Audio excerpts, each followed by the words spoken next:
Assalamualaikum warahmatullahi wabarakatuh. Saya Sa Abdullah, mewakili JPKK Permandan Lintang 2 ini. Pertamanya saya ingin mengucapkan berbanyak terima kasihlah kepada Muslim Malaysia kerana pada pagi ini telah mengagihkan sebanyak 30 kotak makanan kepada asnaf di perumahan Alor Lintang 2 ini.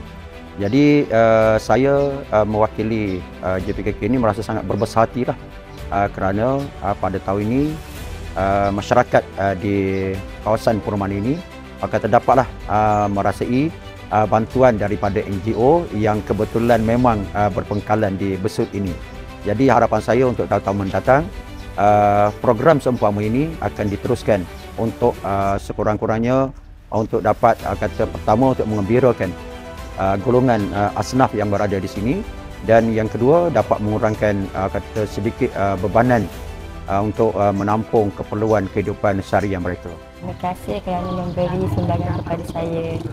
Terima kasih.